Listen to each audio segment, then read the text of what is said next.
Good morning students. आज के इस वीडियो में क्लास 12th पॉलिटिकल साइंस के कुछ इम्पॉर्टेंट क्वेश्चन जो कि बोर्ड एग्ज़ाम्स के लिए भी काफ़ी इम्पॉर्टेंट है वो क्वेश्चंस मैं डिस्कस कर रही हूँ। तो आइए स्टार्ट करते हैं क्वेश्चन नंबर 1 से। क्वेश्चन नंबर 1 है, क्षेत्रीय संगठनों को बनाने के क्या उद्देश्य हैं। तो सबसे पहले तो बच्चों, क्षेत्रीय संगठन होता क्या है। तो क्षेत्रीय संगठन यानी कि एक ही क्षेत्र के जब कुछ देश मिलकर एक संगठन बनाते हैं तो उसे क्षेत्रीय संगठन कहते हैं। तो जैसे सार्क, आसियान, यूरोपीय संघ, ये सभी जो हैं क्षेत्रीय संगठन हैं। तो अब बात करते हैं कि इनके उद्देश्य क्या हैं, क्यों बनाए जाते हैं ये क्षेत्रीय संगठन। तो इसका पहला उद्देश्य जो है वो है अपने क्षेत्रों में ऐतिहासिक दुश्मनी व कमज़ोरियों का क्षेत्रीय स्तर पर समाधान ढूंढना। तो कोई भी जो देश हैं, आप मतलब पड़ोसी देश या उस क्षेत्र के जो देश, उनमें कोई ऐतिहासिक कोई मनमुटाव या कोई दुश्मनी है या कोई कमज़ोरी है देश की, तो उन सभी का क्षेत्रीय स्तर पर मतलब साथ मिलकर उनका समाधान ढूंढना, ठीक है, ताकि उसको कम किया जा सके और आपस में मिलकर विकास को बढ़ावा दिया जा सके। तो इसलिए सबसे पहला उद्देश्य जो है वो है कि अपनी ऐतिहासिक दुश्मनी या कमज़ोरियों का क्षेत्रीय स्तर पर समाधान ढूंढना। और दूसरा उद्देश्य क्या है? दूसरा है अपने क्षेत्र में शांतिपूर्ण और सहकारी क्षेत्रीय व्यवस्था का विकास करना। और जैसा कि मैंने अभी आपको बताया कि जो दूसरा मेन जो उनका उद्देश्य होता है क्षेत्रीय संगठनों का, वो है कि आपस में सभी क्षेत्रों को मतलब जो क्षेत्र के देश हैं वो आपस में मिलकर शांतिपूर्ण एवं एक ऐसी व्यवस्था बनाएं जिससे कि मतलब सभी आपस में मिलकर विकास कर सकें। तो ये जो है क्षेत्रीय संगठन बनने का दूसरा उद्देश्य है। नेक्स्ट क्वेश्चन है, चीन की नई आर्थिक नीति के 2 विपरीत प्रभाव बताइए। तो चीन की जो नई आर्थिक नीति थी उसके जो 2 विपरीत प्रभाव हैं वो हैं, नंबर 1 बेरोजगारी में वृद्धि और दूसरा है गांव और शहर के लोगों की आय में अंतर। नेक्स्ट है क्वेश्चन कि सेज से क्या अभिप्राय है, या हम कहेंगे SEZ, सेज। पहले तो इसकी फुल फॉर्म बताती हूँ। तो सेज है स्पेशल इकोनॉमिक जोन, ठीक है। तो स्पेशल इकोनॉमिक जोन यानी कि जहाँ पे आर्थिक क्रियाओं को बढ़ावा देने के लिए, तो इसमें क्या क्या किया गया था कि निर्यात को बढ़ावा देने के लिए या विदेशी व्यापार को बढ़ावा देने के लिए सरकार द्वारा स्पेशल इकोनॉमिक जोन्स बनाए गए, ठीक है। और इसकी शुरुआत जो है वो भारत सरकार ने 2005 में की थी। और इसके अंतर्गत क्या किया गया था कि जितने भी निर्यात पे जो कस्टम ड्यूटी, एक्साइज ड्यूटी या और भी जितने भी टैक्सेस लगते हैं उन टैक्सेस को ख़त्म कर दिया गया था। तो इसी को क्या कहा जाता है? सेज कहा जाता है।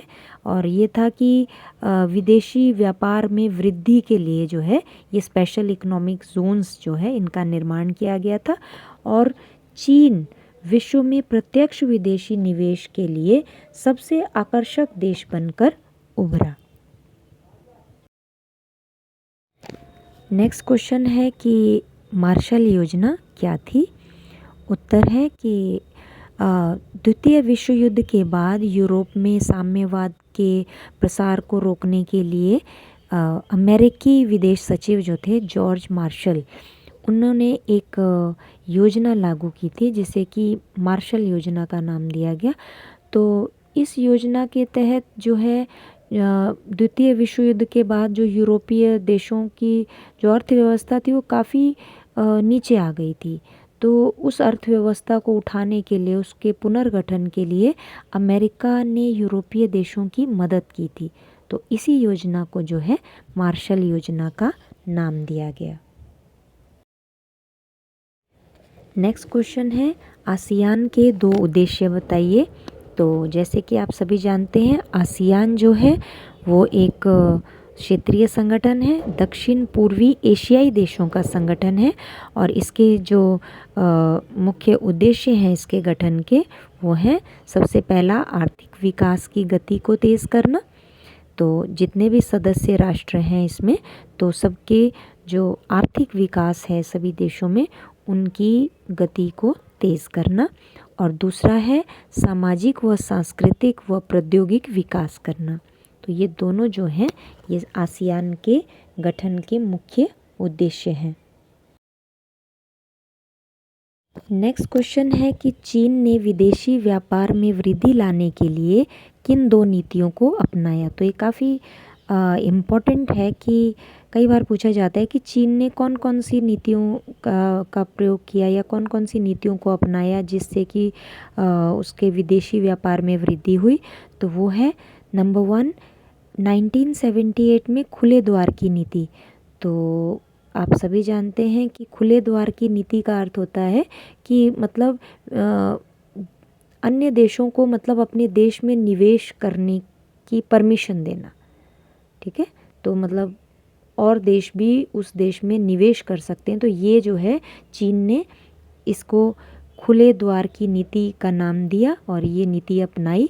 और इस नीति की जो शुरुआत थी वो डेंग जियाओपिंग उनके द्वारा की गई थी और इससे जो है चीन में काफ़ी आर्थिक परिवर्तन आए और मतलब विकास की गति जो थी वो तीव्र हुई।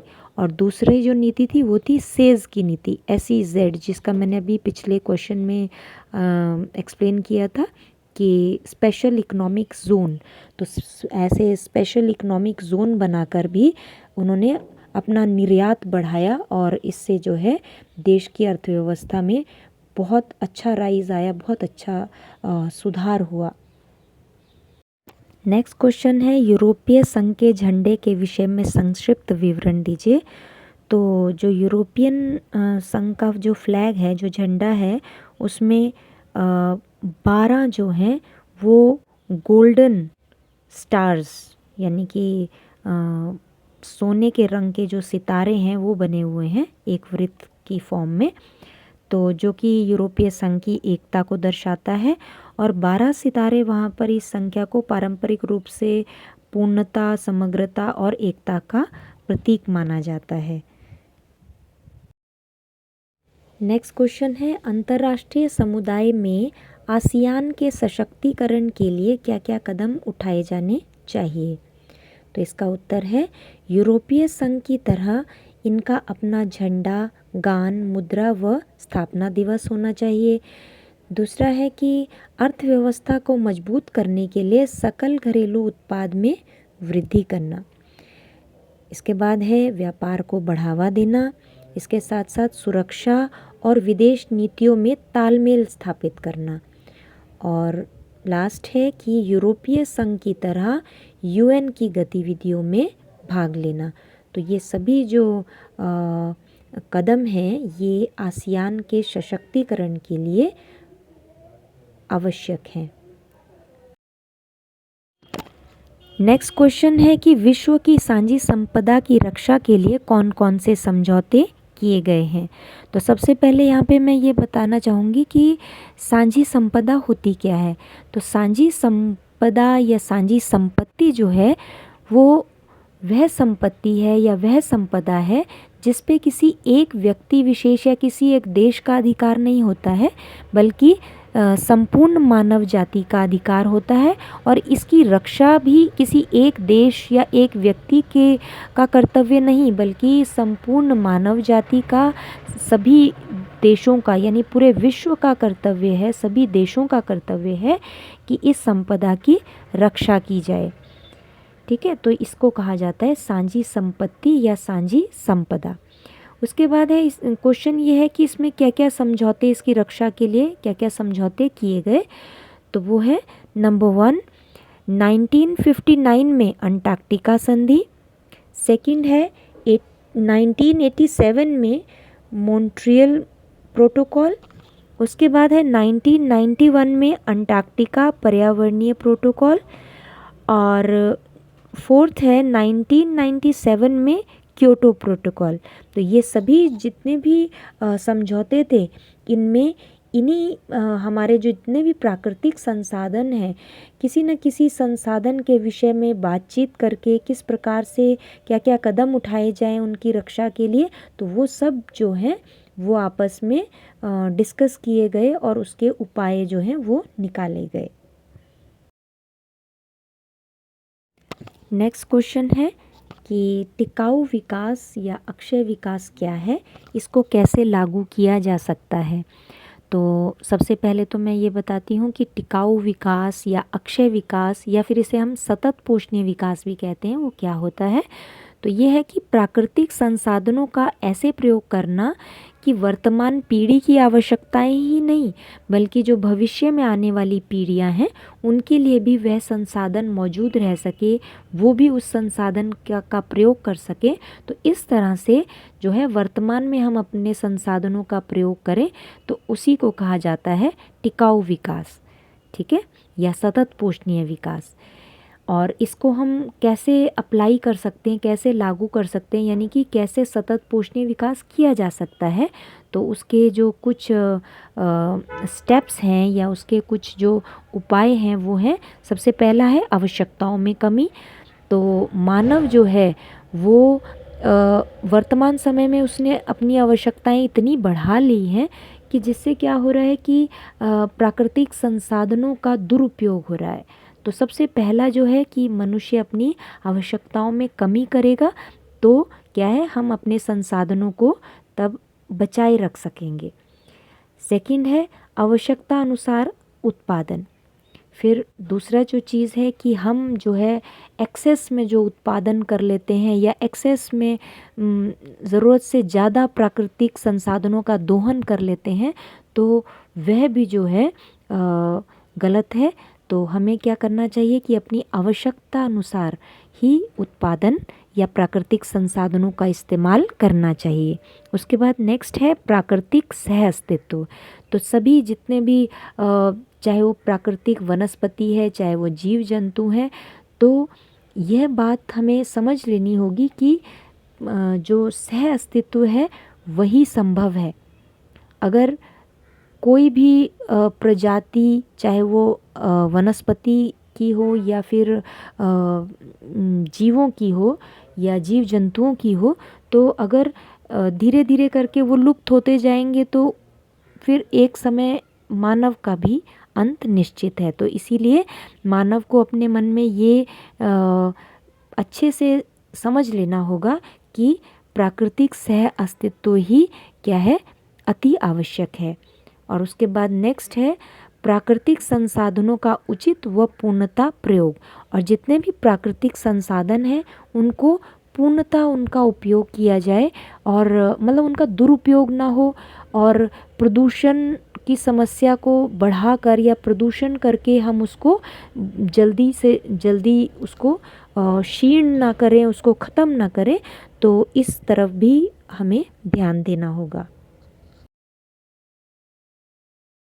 तो आशा करती हूँ कि आपको इस वीडियो से काफ़ी जानकारी प्राप्त हुई होगी और इसी तरह के कुछ क्वेश्चंस हम अपनी नेक्स्ट वीडियो में भी डिस्कस करेंगे। तो तब तक के लिए धन्यवाद।